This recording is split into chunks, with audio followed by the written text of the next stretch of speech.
This is your reading. I didn't pull cards yet, so I'll put a link in the description or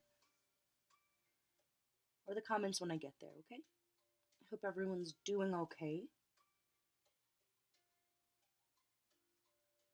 Hope that you're not surrounded by people with no vision that make you want to shoot yourself in the head. Metaphorically, I mean.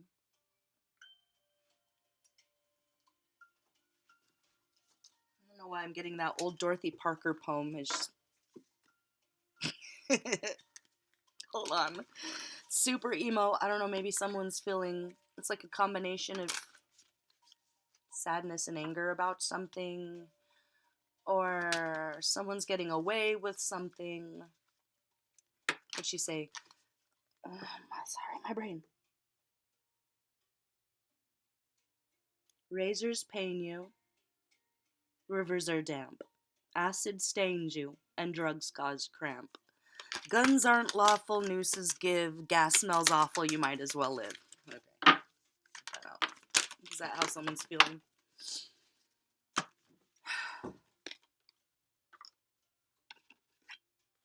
Oh. Oh no. You are not feeling someone's disrespect. You are not feeling it at all. This is someone who thinks that it's okay to get you caught up in their drama, and it's often not even their drama.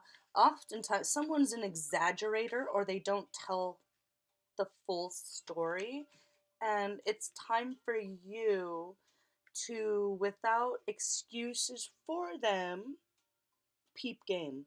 Someone's trying to run a game on you. Or this is an ex and you've moved away from that. Or, like, pat on the back for that. If not, it's coming. Scarab. There's Scarab again. Octopus. It's keeping you from. It's like someone wanted to keep you in a little box. This could be an ex, or it's someone you're dealing with, and they're like, no, you are this one thing. And you're like, no, I'm all these many different things. And they're like, what? No, you're this thing. What's this bottom line here? Okay, you're not going to lose your temper at all this week. And you are going to be cordial. If this is a work situation and you're like ready to go postal, that's nothing to joke about. And I don't mean to like say that lightly.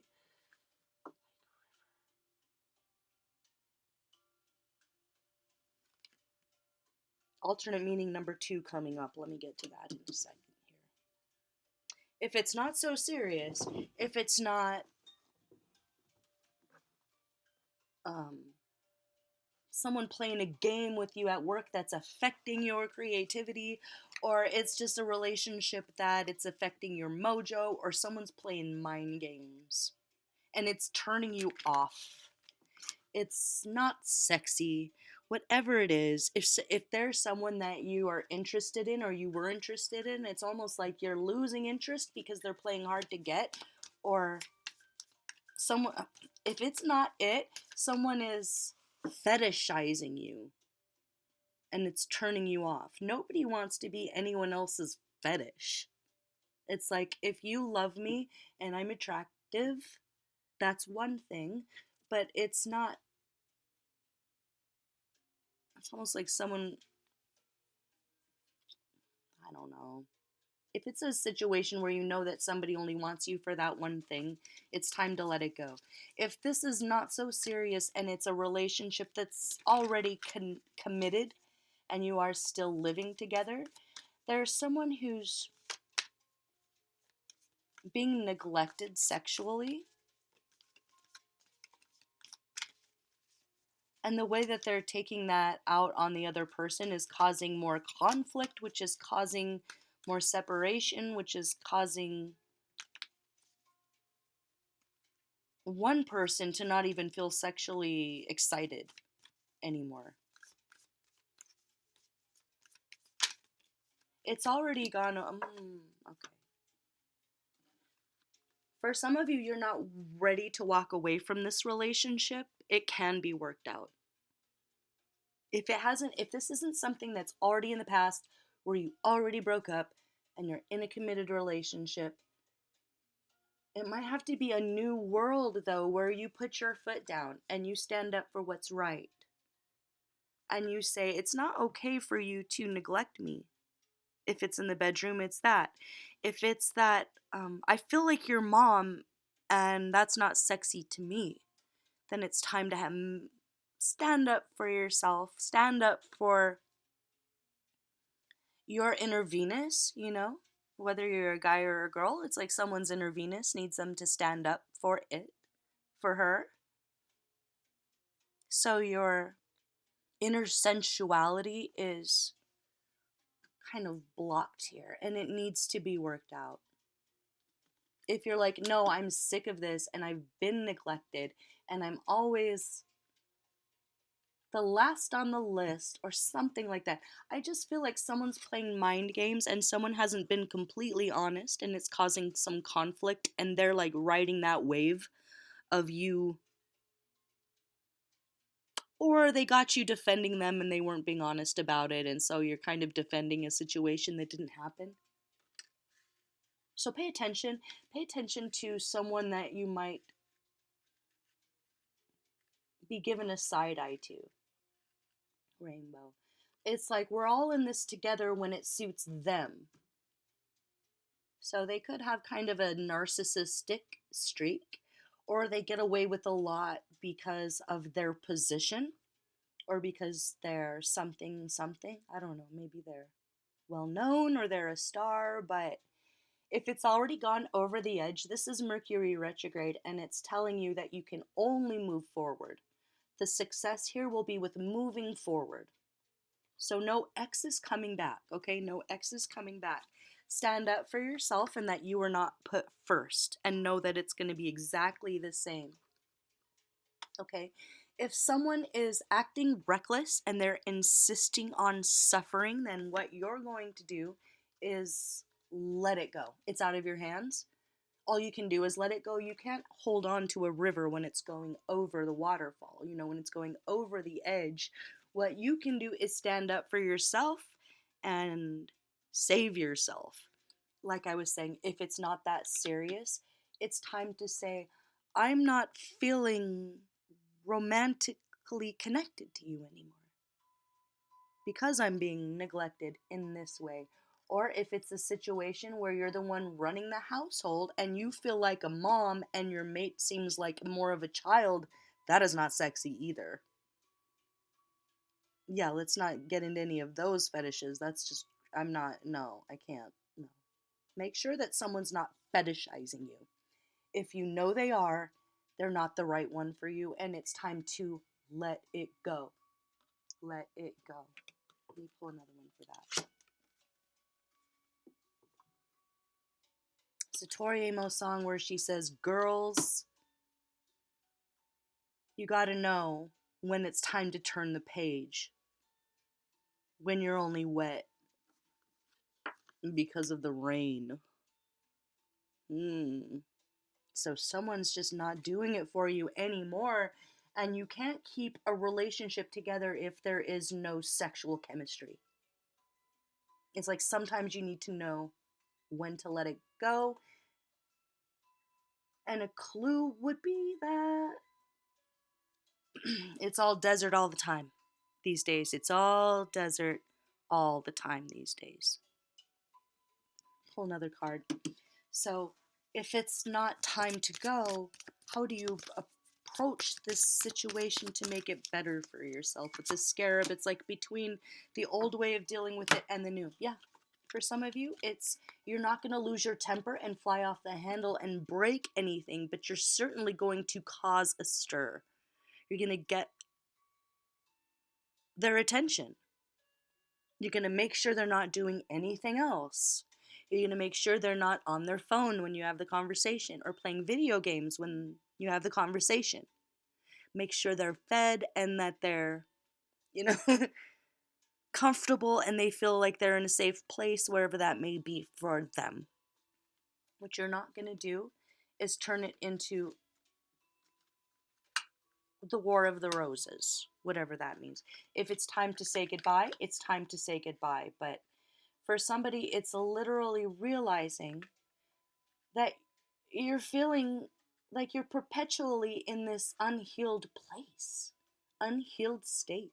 And it's because you aren't going to ever be able to really truly heal yourself with this person around you, this person that puts you last, or that plays head games, or doesn't tell you the truth, and you end up fighting battles for someone that is kind of, I don't want to say making stories up, but it's like everything's always a travesty, and you're realizing that you need to let that go.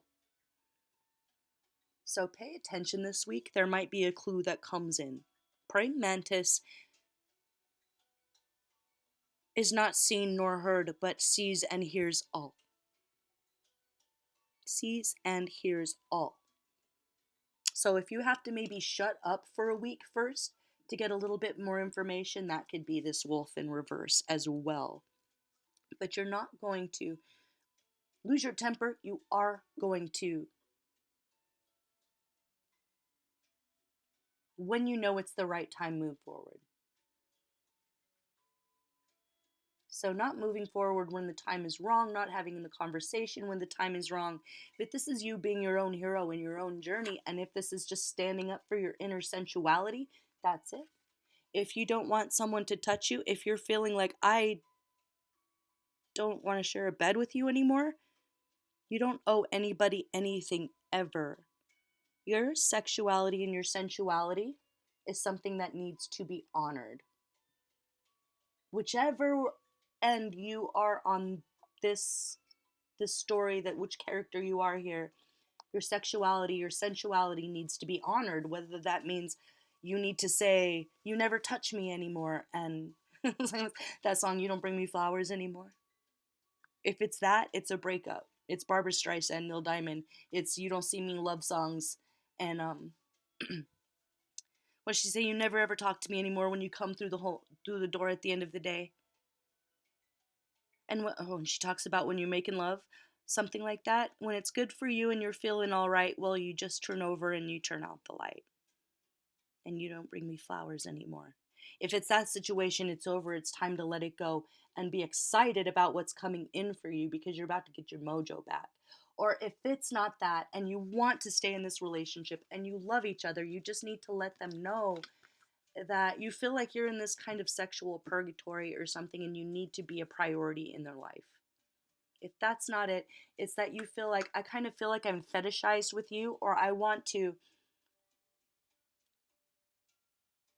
go from kind of a black and white vanilla love life to something more exciting, and they might be really excited about that, and all you needed to do was communicate it. Or if it's not that, it's like, I feel like your mother and that's not sexy to me. Can we work on this sharing of the workload, or the mental workload, the something like that. So once you do that, what's this new world here where you go from feeling dead to alive again?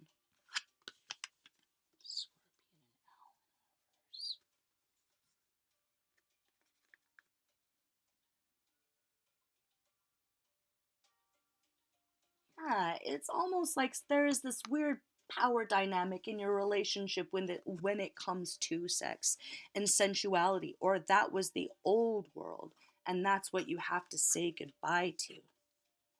Maybe this person spies on you. Maybe this person accuses you of cheating and you would never do it in a million years, but yet they treat you like you would. Out. The boot. The boot. Let it go. That's emotional manipulation. That's emotional manipulation. You're not going to be able to build the future that you want with that person. The person that puts you second. The person that makes you feel like if you don't feel like having it, you need to do it for me anyway because you're my wife or something. That's a no. That's gone over the edge. Like that way of thinking about sex and relationship and marriage is over the edge. It's so over. It's so 1524. We're in the age of Aquarius right now. This is a time for authenticity when it comes to sexuality as well, especially for an Aquarius. Especially, like, you need friendship here. And if the sexuality has been I just feel like a sizzling out, like the flame is kind of sizzling out. It's because you don't feel like they're your friend anymore, and that can be worked out. Like maybe you don't feel like you have a common cause anymore, and you feel like rebelling against this relationship, or you feel like they're rebelling against you. And it could just be that because you're an Aquarius, you need to let them know that you are an individual in this couple. You are not them. They are not you. We are not all one. We are not all in this together when it suits you, but not when it suits me. So, any of those things, if you're in a relationship that you want to stay in, that conversation is going to come after you kind of pay attention to a little bit of the way they play their little head games this week, okay? And once you see something, you'll know it's either time to let it go or it's time to have this conversation. But no more feeling like no more victim mentality for or oh god. I almost want to say no more indulging in someone else's victim mentality because it's never going to end. They're always going to be a martyr in their own head. It's almost like never enough if that's the one you need to let go. If it's not that you need to let go, it's that they may be or have Scorpio in their chart and they just need some privacy right now and they don't want to be touched and they don't know how to say that. Or that's you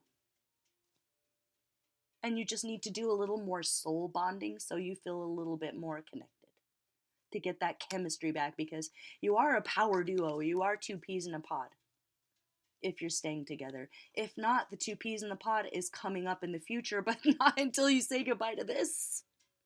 If you have Capricorn in your chart, I'll put a link below to the Capricorn reading I just did. Yeah, it was about falling in love with your soulmate after like a fake ringer false soulmate comes in. So be smart, listen to your intuition. If it's already gone, good riddance. Good riddance. You did the right thing by walking away, so pat on the back for that. And if it's something that's coming up, you got this. You'll know what to do. No one's going to force you to walk through any doors until you're ready, but once you do, true love, happiness, true sensuality. Big time, okay? Like that Bjork song, it takes courage to enjoy this. Big time sensuality. That's a really fun one. You come first. You're not last on the list. Don't let anyone play head games with you. Peep game. So, more of keeping quiet. And if you have to have a conversation, make sure that there are no distractions or anyone else listening so that you can feel comfortable, they can feel comfortable. And if this is a delicate situation, maybe you've never had this conversation yet and you just didn't know how to express yourself without losing your temper, so you didn't have it. But you're older and you're wiser, or they are, and it'll all work out. But communication is the key. Either I need you to touch me or I need you to not touch me this week. Whatever it is, it's moving from one world to the next where your needs are not being taken care of to one where they are. Okay? Okay, Aquarius, I'm going to leave it here. It's about self empowerment for you at the end of the day, so you got this. I'll talk to you for the next one, okay? I'm Walker, and this is Dance Walker Tarot. Thanks for watching. Bye bye.